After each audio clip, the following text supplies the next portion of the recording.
अस्सलाम वालेकुम नाज़रीन, आप देख रहे हैं प्रोग्राम गोया और मैं हूं अरसलान खालिद। आज के प्रोग्राम में मैं चाहूँगा इस वक्त जो इमरान खान साहब ने एक हालिया पॉडकास्ट है जिसमें बहुत सारा चीज़ें बड़ी वाज़े की हैं और ये चीज़ें हर गुज़रते दिन के साथ मज़ीद वाज़े हो रही हैं। ख़ास तौर पर उनके दो इंतहाई अहम साथी जहांगीर तरीन साहब और अलीम खान साहब के हवाले से उन्होंने इंकशाफात किए। उन्होंने कहा कि उन्होंने सारी जो मेहनत की थी वो इक़्तिदार में आकर फ़ायदा लेने के लिए थी। अलीम खान साहब के हवाले से इन पर्टिकुलर उन्होंने 300 एकड़ ज़मीन का हवाला दिया, फिर जवाब भी आया अलीम खान साहब की तरफ से। वो 300 एकड़ नहीं 3000 एकड़ ज़मीन है उनका ये मानना है, और कब से है ये भी उन्होंने वाज़े कर दिया। और इसके साथ साथ उन्होंने यहाँ पर यह भी कहा कि आपको मनाजरे का चैलेंज है कि टीवी पर आप जहांगीर तरीन साहब मेरे साथ बैठ जाएँ और बात कर लें, और फिर ये भी वाज़े कर दिया कि बेहतर है कि एक दूसरे की इज़्ज़त की जाए और इस तरह की चीज़ें अवाम के सामने ना लाई जाएँ। दूसरी जानिब ज़राए से खबरें आ रही हैं कि जहांगीर तरीन साहब को ये मशवरा दिया गया कि वो खुलकर तमाम चीज़ें जो भी मामलात हैं उन पर खुलकर रोशनी डालें, इमरान खान साहब से मुतल्लिक और पाकिस्तान तहरीक इंसाफ से मुतल्लिक, और उनको एक्सपोज़ करने तक की बात यहाँ पर की जा रही है। अलीम खान साहब ने तो फ़ौरन जवाब दिया। अब एक्सपेक्टेड है कि जहांगीर तरीन साहब भी शायद कोई जवाब देंगे किसी प्रेस कॉन्फ्रेंस के ज़रिए या अदरवाइज़, लेकिन इमरान खान साहब का मानना है कि ये दोनों लोग आज चोरों के साथ जाकर बैठे हुए हैं, यानी कि वो नून लीग की तरफ इशारा कर रहे हैं, इसलिए कि उनके अपने मफादात थे और ऐसा हरगिज़ नहीं हो सकता कि खान साहब किसी को कोई फ़ायदा दें। जब वो इस फ़ायदे की बात कर रहे हैं तो दूसरी जानिब फ़रा बीबी के हवाले से आए रोज़ मुख्तलिफ़ चीज़ें सामने आ रही हैं जो कि इस वक्त दुबई में हैं कि उन्होंने बहुत सारे फ़ायदे लिए हैं, और बहुत सारे लोगों के हवाले से हमारे पास ये ख़बरें हैं कि उन्होंने भी फ़ायदे लिए हैं। अब सवाल यह है कि वो खान साहब की मर्ज़ी के बग़ैर फ़ायदे हो गए या वहाँ पर खान साहब फ़ायदा देना चाहते थे या नहीं देना चाहते थे। बहरहाल ये इस वक्त की एक सारी सूरत हाल है। मैं चाहूँगा प्रोग्राम के आगाज़ में हम इस पर बात करें। इसके साथ साथ एक और जो इम्पॉर्टेंट चीज़ है वो नून लीग और PTI की अवामी राब्ता मुहिम है। जल्द से दोनों जमातें कर रही हैं, दोनों अवाम में जा रही हैं। अब फ़र्क इतना है कि पाकिस्तान तहरीक इंसाफ ने अवामी राब्ता मुहिम का आगाज़ कर दिया था वाइल बीइंग इन पावर जब इमरान खान साहब वज़ीर आज़म थे।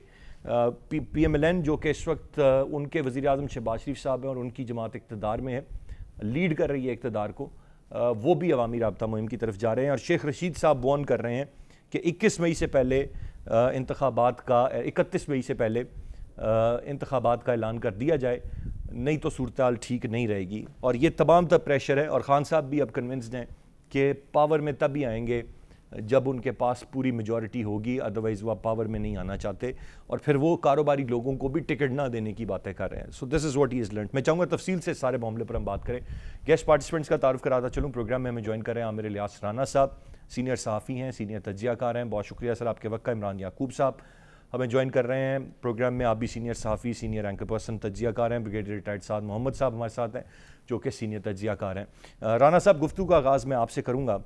कैसे देखते हैं आप खान साहब के ये इंटरव्यूज़? कोई स्पेस वो छोड़ नहीं रहे हैं, चाहे वो ट्विटर पर अपनी आवाज़ के ज़रिए मुखातिब हों बड़ी तादाद में और वर्ल्ड रिकॉर्ड बनाएं, वो पॉडकास्ट जिसकी एक अपनी लिस्टरशिप होती है, व्यूवरशिप होती है, उस तक जा रहे हैं, टीवी चैनल्स के इंटरव्यू, और अब आहिस्ता आहिस्ता वो खुलते जा रहे हैं। बहुत सारी बातें उन्होंने खोली जो इससे पहले उन्होंने बड़ी वाज़े तौर पर नहीं की थी, लेकिन अब उसको मज़ीद वाज़े करके वो ये बातें कह रहे हैं। कैसे देख रहे हैं आप इसे?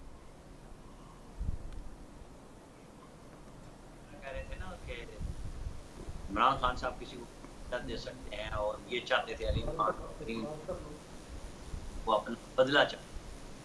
अच्छा, मुझे ये बताएं कि मस्जिद पार्लियामेंट में इमरान खान साहब के आप तो अपना तोहफा बेचे और सड़क बना ले, और आप कहें मैंने 50% किया, जबकि जो तोहफा बेचा वो 10% पुरानी गेम में बेचा, और उसके बाद दिसंबर में जाके वो कानून बदला गया 50% वाला, जबकि कानून ये तक की एक खास अमाउंट थी, उस वक्त तक उसकी आप 10 लाख रुपए तक की कोई गिफ्ट ले सकते हैं। उसके लिए उसके इजाफे जो है ना वो आप डिस्क्रिप्शन यूज करते हैं, जो ये कहते थे ना सारी जिंदगी, क्योंकि नवाज शरीफ, जरदारी, ये तो आपके नजदीक थे ही चोर डाकू, ये तो ये काम कर लेते तो कोई बात नहीं थी, क्योंकि आप आए थे आला और का मकाम पर और आप हमालिया से ऊपर इखलाकी बुलंदी पर सवार थे, तो ये सारे मेयारात आपने तय किए और आपने ही उसको कौमी राज करार देके फिर कौमी राज को दुबई की मार्केट में जा बेचा। ये किसी और ने तो नहीं कहा था कि इमाम लगेंगे और अली जो जहांगीर तरीन है कि वो जाके फैसल मस्जिद के इमाम लगेंगे। सर सारे कारोबारी लोग हैं, और अपने अपने कारी मुफादात, जितने कारोबारी मुफादात हैं उसके तहत पार्टियां बदलते हुए। इनमें से बता देना, अलीम खान क्या पहले दिन से पीटीआई में थे, जहांगीर तरीन क्या पहले से पीटीआई में थे, फवाद चौधरी क्या पहले दिन से पीटीआई में है। जितनी एटीएम्स थी या चली गई, वो सारे अपने अपने मुफादात को देखते हुए कि भाई कहाँ इनका काम सही चल सकता है, उन्होंने पार्टी के ऊपर इन्वेस्टमेंट की। आपने उनके जहाज यूज किए। आप बताएं ना, आपने फीस तक उनसे कोई लिखवा लिया था कि जी आप जो मुझ पे खर्च करेंगे वो नेक नामी के लिए होगा, और जब आप अगर कमाने तो मैं आपको काम नहीं करने दूंगा। देखिए अलीम खान 3000 एकड़ कहें या क्या, उनका एक रियल एस्टेट का कारोबार है जो सारी दुनिया को पता है, और कारोबार के अंदर सब ऊंच नीच कर रहे होते हैं, चाहे वो चीनी का कारोबार हो, आपका कोई इत्तेहादी हो, आपका कोई मुखालिफ हो, सारे चीज का बड़े बड़े लोग कारोबार कर रहे हैं। चौधरी परवेज साहब का भी बिजनेस यही है, फैमिली का भी यही है, तरीन फैमिली का भी यही है, हुमायूं अख्तर का भी यही है, इन लें जरदारी साहब का भी यही है। जितने बड़े ये इंडस्ट्रियलिस्ट हैं सब मुनाफा कमाने के लिए आते हैं, और जो बांटते हैं वो उसके लिए अलग इश्तेहार देते हैं कि हमने ये छाप लिया या हमने ये। अब इमरान खान साहब ने जो बयानिया दिया और ये कहा कि जी अमरीकी बयानिया, उन्होंने जो वो स्पेस लेते जा रहे हैं वो दूसरों के लिए स्पेस क्रिएट करते जा रहे हैं, और वो ये कह रहे हैं कि जी मेरे खिलाफ तो जुलाई में साजिश शुरू हो गई थी, और उस वक्त के जो DGISI थे उनको वो सर्दियों तक साथ रखना चाहते। ये सबको पता है कि जब आर्मी चीफ की तरफ से IPR ने प्रेस रिलीज किया कि जैद को पेशावर का कोर कमांडर लगा दिया गया और जनरल नदीम को DGISI, तो उस वक्त 5-6 लोग लेफ्टिनेंट जनरल्स के इकट्ठे तबादले हुए थे, तो उसको पब्लिकली डिनाई तरीके से कराया, और फिर बाद में जिस चीज से फौज बचना चाह रही थी वो आपने प्रेस रिलीज में जारी की कि हमने न सिर्फ इंटरव्यू किए, हमने समरियां मंगवाई और हमने फैसला किया। तो ठीक है, अगर अब आप ये समझ रहे हैं, और जो फवाद चौधरी ने कहा भी था कि अगर हमारी लड़ाई ना होती तो आज हम इक़्तिदार में होते, तो फिर ये अमरीकी बयानिया आ गया। लेकिन चूंकि आपका चूरन बिक रहा है, आपका ये मसाला मार्केट में सेल हो चुका हुआ है, आपके अपने जितने जो अपने वोटर हैं और सपोर्टर हैं आपने उनको जगाया। बहुत अच्छी बात है, सियासतदान यही कुछ करता है। जो बात मैंने स्टार्ट की थी ना कि इमाम मस्जिद बनने इमरान खान साहब भी नहीं आए थे, सब अपना अपना बयानिया बेचते हैं, अपना चूरन बेचते हैं कि किस तरीके से लोगों को चाहे कुछ भी कह के साथ लिया जाए, झूठ सब, ये सच है। और ये हमारे यहाँ भी है और दुनिया भर में यही होता है कि सब लोग आते हैं और अपना अपना कारोबारी मफाद लेके और साइड पे होते हैं या और फालतू बढ़ाए जाते हैं। तो इमरान खान साहब का जितना वो मीडिया में स्पेस ले रहे हैं उतना वो फंसते जा रहे हैं, और अभी तक वो अपनी मर्जी के क्वेश्चंस पे ये स्पेस ले रहे हैं, अपनी मर्जी के इंटरव्यूज पे स्पेस ले रहे हैं। वो कोई पब्लिक फोरम ओरिजिनल नहीं, जैसे कराची कंपनी में वो निकले तो 20-25 लोग 2 घंटे पहले उनके लोग वहां पहुंच गए थे, दुकानदारों को जो छोटे रेडी वाले थे उन सबको हटा दिया। नहीं, वो तो राना साहब बड़ा वाजे है ना, आप इस रमज़ान में वो कराची कंपनी गए, उससे पहले आप देख लें एक आध रमज़ान पहले की बात है जब वो G11 मरकज़ गए थे, तो उस वक़्त कोई बंदा ही नहीं था, और जिस तरह से सारा का सारा रूट लगा था और जो मामलात हुए थे, तो ये चीज़ें आपकी बात बिल्कुल बजा है। गुफ्तगू का सिलसिला जारी है, एक ब्रेक की जानिब बढ़ेंगे, ब्रेक से वापस आकर मज़ीद बात करते हैं, साथ रहिए।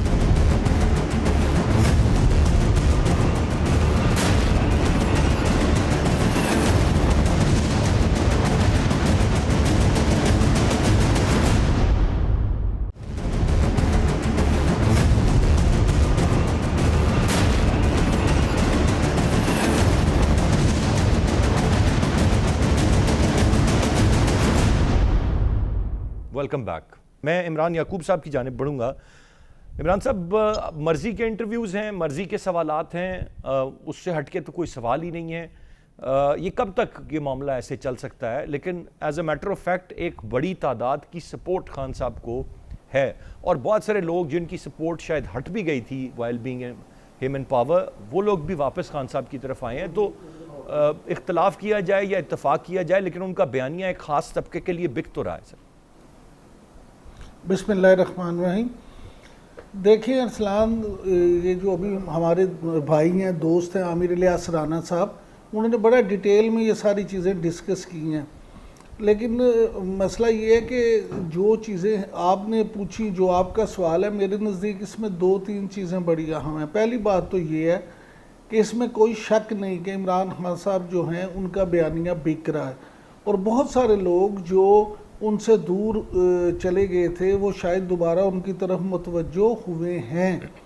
लेकिन इस बात में भी कोई शक नहीं है कि इमरान खान साहब का ये बयानिया ज़्यादा देर चलेगा नहीं। उसकी बुनियादी वजह ये नहीं है कि शायद मौजूदा हुकूमत को इतनी अच्छी कारकर्दगी इतनी जल्दी कर दे कि जिससे इमरान खान साहब का बयानिया बिकना कम हो जाए, बल्कि उसकी वजह ख़ुद इमरान खान साहब होंगे। इमरान खान साहब जिस तरह की गुफ्तगू करना शुरू हो गए हैं और वो चीज़ें ख़ुद इनके सामने आएंगी और ये ख़ुद उसमें दसते और फंसते चले जाएंगे। बुनियादी देखें आप, आज उन्होंने जहांगीर तरीन साहब और अलीम खान साहब के हवाले से जो गुफ्तगू की जी, तो सवाल तो उनसे ये पूछा जाएगा कि जनाब क्या आप उस वक्त इतने ही मासूम थे कि जब जहांगीर तरीन साहब आपके पास आए थे, जहांगीर तरीन साहब आपके साथ शामिल हुए थे, जहांगीर तरीन साहब आपको अपने जहाज़ में घुमाते थे, जब उनका जहाज़ आप इस तरह इस्तेमाल करते थे जैसे लाहौर में 13 नंबर वैगन को इस्तेमाल किया जाता है, कराची में 3D बस को इस्तेमाल किया जाता है, तो उस वक्त आपको ये नहीं था पता कि जो बंदा इस तरह पानी की तरह पैसा बहा रहा है और एक कामयाब बिजनेसमैन है, उसके अज़ाइम क्या हो सकते हैं। मैं आपसे फिर ये कह दूं कि मुझे जहांगीर तरीन साहब की नीयत पे कोई शक नहीं है, लेकिन being a head of party Imran Khan साहब को ये सोचना चाहिए था कि वो तो इंसाफ का नाम लेके चले थे ना, तो क्या वाकई ही वो ऐसे लोगों को अपने साथ शामिल कर रहे हैं जो सिर्फ और सिर्फ इंसाफ के लिए काम करेंगे, जो सिर्फ और सिर्फ मेरिट की बात करेंगे। इसी तरह अलीम खान साहब जब आपके लिए जलसे पे सारे पैसे लगा रहे थे, जब आपके सारे पंजाब में खर्चे पूरे किए जा रहे थे, जब आपकी तंजीमी तौर पे चीज़ें सब उनके ज़ुम्मे थी, तो फिर उस वक्त आपको नहीं पता था कि अलीम खान साहब जो हैं उनका माजी क्या है और वो क्या काम करते हैं। वो ज़मीनों का कारोबार करते हैं, उनकी अपनी हाउसिंग सोसाइटीज़ हैं, और आज उन्होंने तो जवाब भी आपको करारा जवाब दे दिया कि जनाब आप तो 300 कनाल कहते हैं, 300 कनाल नहीं, मेरी तो 3000 कनाल है, लेकिन मैंने एक्वायर नहीं की थी, मैंने डायरेक्ट ज़मींदारों से ये ख़रीदी थी। आप मेरे साथ मुनाजरा कर लें। अब गुजारिश ये आप जो भी करें, या तो अब आप आवाम के सामने हक़ाइक़ ले आएँ और बता दें कि नहीं जनाब ये पेपर है, उन्होंने तो एक्वायर की थी, नहीं तो वो तो कहते हैं मैंने ज़मींदारों से ख़रीदी थी और मेरे पास सबूत है। लिहाजा सिर्फ मैं समझता हूँ कि सिर्फ और सिर्फ ये कुलिया अपनाना कि झूठ इतनी ज़ोर से बोला जाए और इतना बार बार बोला जाए कि वो सच, लोग उसको सच समझना शुरू कर दें, ये ज़्यादा अरसे तक नहीं चल सकता, ना ही चलता है। इमरान खान साहब को, इमरान साहब एक बात तो तय है ना कि अब तक तो ये चल रहा है। ये सवाल ये है कि अगर फैक्ट्स और चीज़ें देखी जाएं, जो अभी राना साहब ने भी तफसील से बयान कर दी और आपने और मज़ीद वजाहत उनकी कर दी, तो ये तो सबको पता है चीज़ें, लेकिन जो सेंटिमेंट है वो खान साहब के साथ है, सपोर्ट खान साहब के साथ है, बयानिया आज भी बिक रहा है। कैसे बिक रहा है, ज़्यादा देर बिकेगा या नहीं उसके बारे में तो हम कुछ हतमी तौर पर नहीं कह सकते, लेकिन अब तक कैसे बिक रहा है, सवाल तो ये। अरसलान साहब बिल्कुल सवाल यही है कि अब तक कैसे बिक रहा है, लेकिन आप एक बात को समझें, दुनिया में आप मुझे ये बता दें कि कोई भी ऐसा मामला, कोई भी ऐसा पॉलिटिशियन या कोई भी ऐसा लीडर जिसको एक्सपोज होते हुए वक्त ना लगाओ, मुझे को उसकी मिसाल दे दें। भाई जब तक आप किसी चीज़ को आजमाएंगे नहीं, उसके साथ वक्त नहीं गुजारेंगे, तो वो एक्सपोज कैसे होगा। अब इमरान खान साहब हों या वज़ीर आज़म शहबाज शरीफ हों, जब आप उनकी कारकर्दगी का जायज़ा लेंगे तो फिर ही पता चलेगा ना कि कौन कितने पानी में है। लिहाजा ये आप देखेंगे कि इमरान खान साहब जिस तरह की गुफ्तगू कर रहे हैं, ये गुफ्तगू ही उनके लिए मज़ीद परेशानी का बायस बनेगी। देखिए आप कहते हैं जी कि आप फौरी तौर पे इलेक्शन अनाउंस कर दिए जाए। शेख रशीद साहब कह रहे हैं 31 मई तक इलेक्शन जो है वो इस्टेब्लिशमेंट अनाउंस कर दे। फवाद चौधरी साहब फरमा रहे हैं कि 20 मई तक वैसे ही हुकूमत जो है वो ख़त्म हो जाएगी।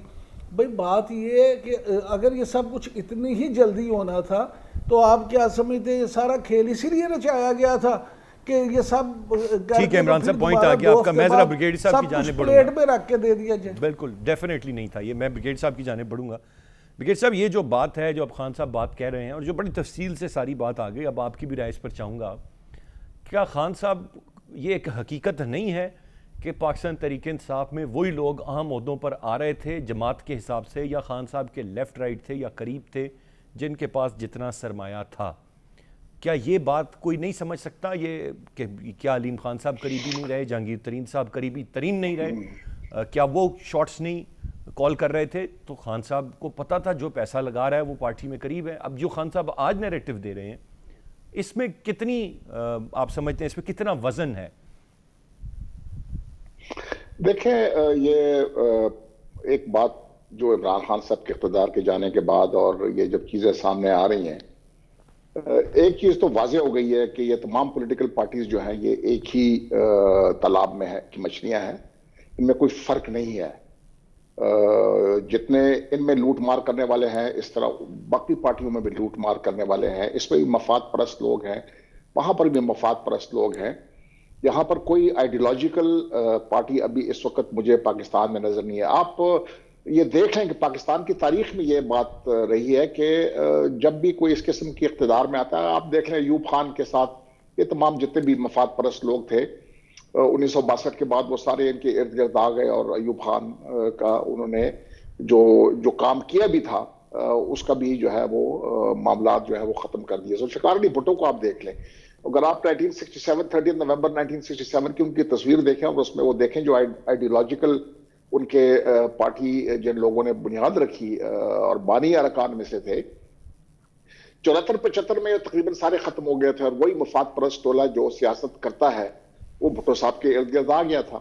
इस तरह इमरान खान साहब के भी आप जितने भी लोग देख लें, इन्होंने फिर वो सब कुछ छोड़ के जो इसको नाम वो इलेक्टेबल्स वगैरह करते थे, इस किस्म के जो लोग हैं जो देखते हैं कि हवा का रुख किस तरफ जा रहा है उसी तरफ वो लोग जाते हैं। तो ये इमरान खान साहब, ये जो आपने बात की अलीम खान साहब की और जहांगीर तरीन खान साहब की, कि बात यह है कि इस किस्म के लोग, अभी ये बात हुई भी थी कि ये इन्होंने, अगर आप धरने की टॉप द कंटेनर देखें, आप जो जहांगीर खान की वो कर रहे थे, जहांगीर खान तरीन की जो तारीफें कर रहे थे उस कंटेनर पे खड़े होके, अभी ये किस मुंह से ये हमें बता रहे हैं कि जी ये करप्ट आदमी है और मैंने इसको इसलिए साइडलाइन किया कि ये करप्ट है। आपने जो उन्होंने पैसा खर्च किया था वो तो आपने सब्सिडी वगैरह दे के और उनकी शुगर में जो भी उन्होंने प्राइसेस बढ़ानी थी एकदम डबल प्राइसेस करा के, उनको तो आपने जो उन्होंने एटीएम के तौर पे आपको कर्जा दिया था वो तो आपने उनको लौटा दिया और बाद में आपने उसको फर्क कर दिया, पार्टी से बाहर निकाल दिया। तो ये कहाँ कि हमें ये बात बताई जाती है। बिल्कुल इनकी सपोर्ट मैं अभी भी एक्नॉलेज करता हूँ। पाकिस्तान में जो पॉलिटिकल पार्टीज हैं ये कल्ट फिगर्स के ऊपर चलती है, कल्ट्स के ऊपर चलती है। जुल्फ़िकार अली भुट्टो का कल्ट अभी भी पीपल्स पार्टी को चला रहा है, जितना जितना भी है उसमें कमी आ गई है उस कल्ट में, लेकिन चल रही है। इस तरह आप नवाज शरीफ पार्टी को देखें, वो भी एक कल्ट पार्टी है, इमरान खान साहब की एक कल्ट पार्टी है।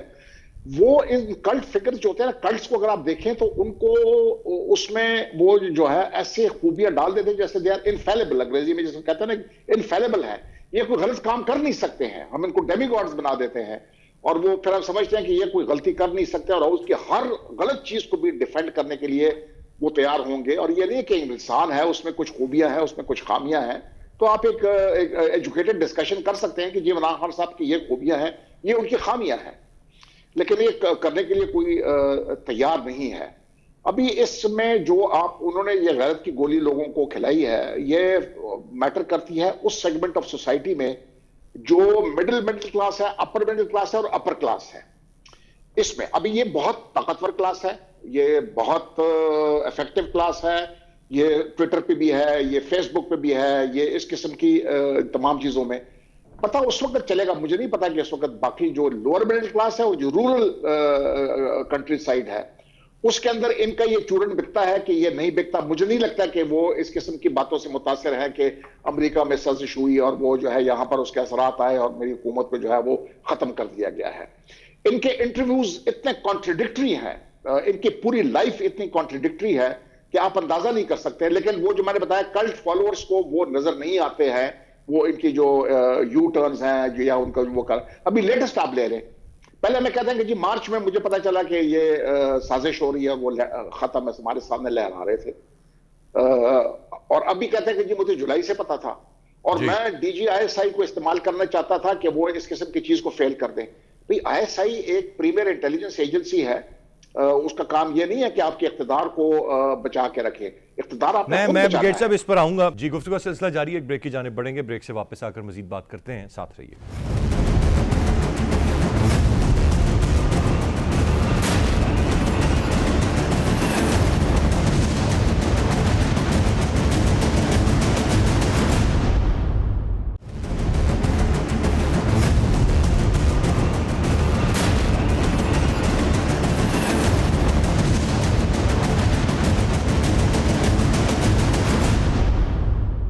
Welcome back. राना साहब, आपसे जानना चाहूँगा सर, एक तरफ तो वो सपोर्ट है जो खान साहब के निकलने के बाद हमने जलसों की शक्ल में देखी।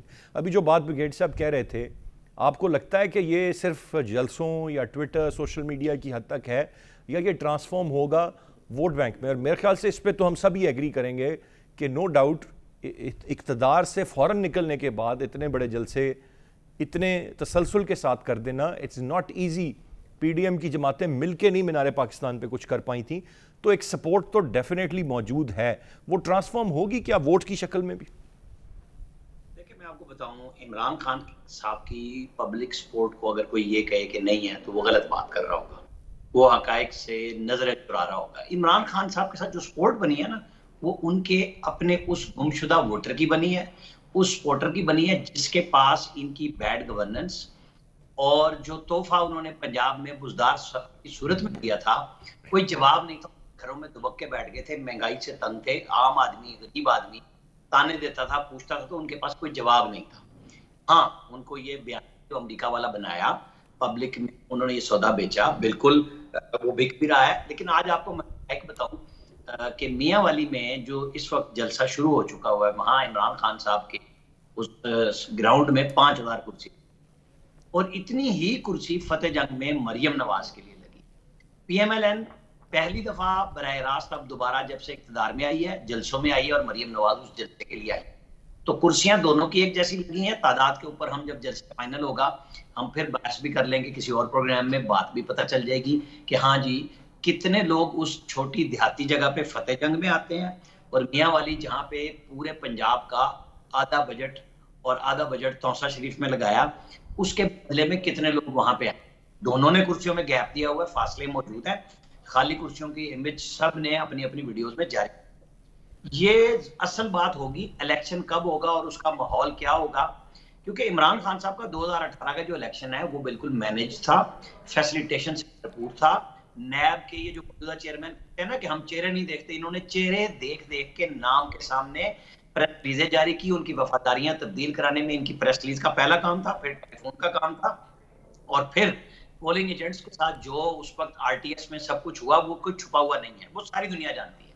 अब इनके पास कोई फैसिलिटेशन नहीं है, और अंपायर ने कहा है कि मुझे लगता है अब वो गेट नंबर 4 बार बार उसी चौकीदार के लिए बार बार खुदा का वास्ता है मुझे तो पूछ लो, मैंने कह दिया है। मतलब आप देखें हालत क्या है। अब अपीलें गवर्नर पंजाब कह रहे हैं। इन सारों को कुछ काम खुद करना जब पड़ा है ना, तो फिर मदद मांगने पहुंच गए हैं वहीं पे, क्योंकि पहली दफा जब वो पीछे हट गए हैं कि जी अपने एमएनएस भी खुद बुलाओ, अपने काम भी खुद करो, तो ये अपने ना इत्तेहादी रोक सके ना अपने साथी रोक सके।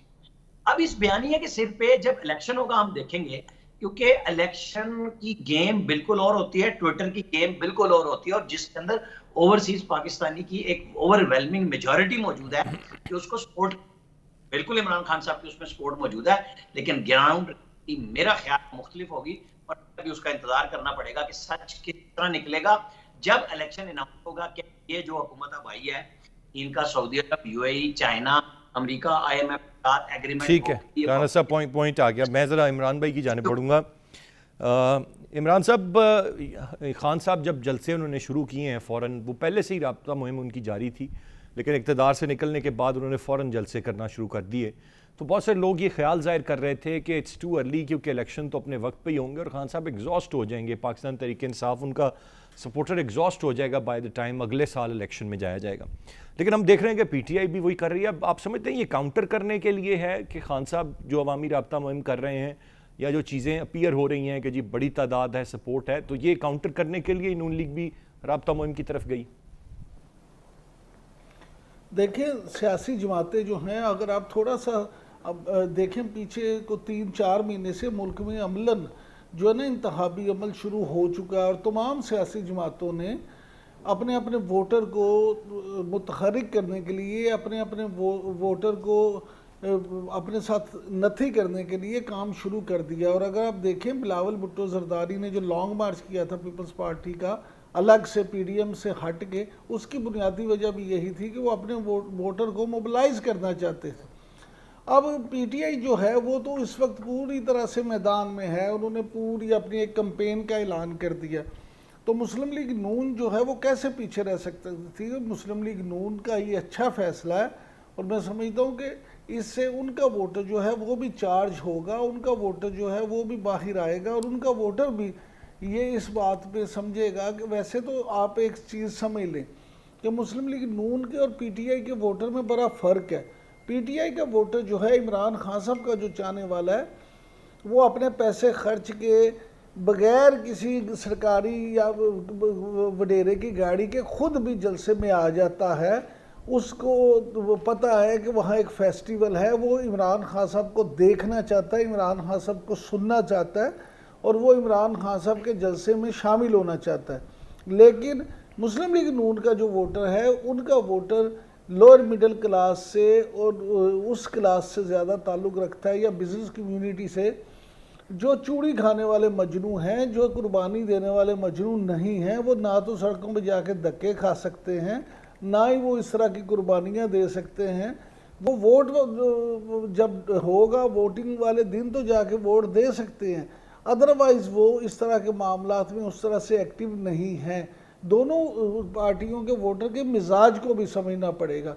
लेकिन अब मरियम नवाज जो हैं वो मुस्लिम लीग नून में उन्हें भी जो है वो क्राउड पुलर समझा जाता है वो, और ये ख्याल किया जाता है कि जहां वो जाती हैं जलसे में लोग उनको सुनने के लिए, उनको देखने के लिए, उनकी बात सुनने के लिए लोग आते हैं। तो लिहाजा मुस्लिम लीग नून ने ये जो स्ट्रेटजी बनाई है बिल्कुल ये काउंटर स्ट्रेटजी है, लेकिन मैं समझता हूँ कि सियासी तौर पे इस मुस्लिम लीग नून को इसका फ़ायदा ही होगा, सियासी तौर पे इसका फ़ायदा होगा। सर पॉइंट आ गया इमरान साहब। ब्रिगेड साहब अब ज़रा मुझे रोशनी डाल दें, ये बात अब रिपीटेडली खान साहब कह रहे हैं कि मैं अफ़गानिस्तान की सूरत हाल के पेश नज़र उस वक़्त के DGISI को तब्दील नहीं करना चाहता था। जब उनसे ये सवाल होता है फ़ौज के साथ ताल्लुकात का तो वो ये इस तरफ इशारा कर देते हैं। आप समझते हैं कि ये कोई वजह है जहाँ से कोई ख़राबी पैदा हुई, या वो क्यों इसका तज़किरा बार बार कर रहे हैं, नाम लेकर कर रहे हैं? इसको कैसे, इस पर क्या कमेंट करेंगे आप? देखिए ये जो है ये बिल्कुल दोनों बातें जो है ये गलत हैं। कि एक तो कि मैं इसलिए नहीं हटाना चाहता था क्योंकि मुझे पता चल गया था कि ये गड़बड़ करने वाले हैं। तो मेरे ख्याल में ISI का नहीं ये मैंडेट है, नहीं ये उनका काम है कि किसी हुकूमत को वो इस तरह सस्टेन कर सके। और मेरे ख्याल में आर्मी चीफ ने बिल्कुल दुरुस्त फैसला किया और उनको जो उनकी प्रोफेशनल रिक्वायरमेंट थी उसके हिसाब से पोस्ट किया था और इनसे परमिशन लेके उन्होंने पोस्टिंग निकाली थी। बाद में उन्होंने अपना कुछ इरादा बदल दिया, उनके कुछ ख्यालात और थे तो उन्होंने बदल दिए थे। और दूसरी बात यह कि अफगानिस्तान तो पिछले 20-22 साल से हम देख रहे हैं पता नहीं कितने DGISI जो है वो पोस्ट इन पोस्ट आउट हो गए हैं। ये इंस्टीट्यूशन का वो होता है, पॉलिसी होती है, स्टेट की पॉलिसी है, इंस्टीट्यूशन की पॉलिसी है, वो चलती है। एक आदमी के तब्दीली से या उसके आने से उस पर कोई इस पॉलिसी में फर्क नहीं पड़ता है कि पॉलिसी अफगानिस्तान में पॉलिसी चेंज हो जाएगी। और जो लोग एक्चुअली अफगानिस्तान में ब्रिगेड साहब सिर्फ ये बता दें कि अब ये बात बार बार दोहरा के इमरान खान साहब क्या अचीव करना चाह रहे हैं या क्या अचीव कर सकते हैं? मतलब है कि वो जिधर वो इशारा करना चाहते हैं कि ये इनकी हुकूमत जो गई है वो किस वजह से गई है, कि वो उनके एस्टैब्लिशमेंट के साथ जो उनके ताल्लुकात थे वो इस बात पे खराब हो गए क्योंकि वो नहीं चाहते थे कि इनकी पोस्टिंग हो जाए और उसकी वजह से ताल्लुकात खराब हो गए और उसकी वजह से उनकी हुकूमत खत्म हो गई। और फवाद चौधरी साहब ने तो इसकी बिल्कुल मैंने वाज़ेह बात भी कर दी कि ये क्यों वो हुआ। तो बिल्कुल सही ब्रिगेड साहब, पॉइंट आ गया आपका। Sir thank you very much. बहुत तीनों रिस्पेक्टेबल गेस्ट का बहुत शुक्रिया अदा करना चाहूँगा। इस वक्त इमरान खान साहब जलसे कर रहे हैं, इंटरव्यूज़ दे रहे हैं, बहुत सारी चीज़ें कह रहे हैं, लेकिन ये भी एक तरफ ख्याल किया जा रहा है कि वो शायद बहुत सारी चीज़ों में खुद ही एक्सपोज होते जा रहे हैं। और अब अगर जहांगीर तरीन साहब भी कोई चीज़ें लेकर सामने आते हैं, जिस तरह अलीम खान साहब ने वार्न किया है, वो भी मज़ीद कुछ इंकशाफात करते हैं, तो अब सवाल यही है कि वो कितना डैमेजिंग होगा खान साहब के लिए। But there is no doubt कि जो उनका जो एक अपना सपोर्टर हार्डकोर है वो कुछ सुनने को तैयार नहीं है। वो जो खान साहब कहते हैं उस बात पर यकीन रखता है। अब वो वोटर ट्रांसफॉर्म कब होगा, जब भी इलेक्शन होते हैं, और जो खान साहब इक़्तिदार की बात कर रहे हैं वो उन्हें मिलेगा या नई 2/3 मेजॉरिटी के साथ, वक्त इस बात का फैसला करेगा। आज के प्रोग्राम से इतने। अरसलान खालिद को इजाज़त दीजिए, अल्लाह ने के बाद।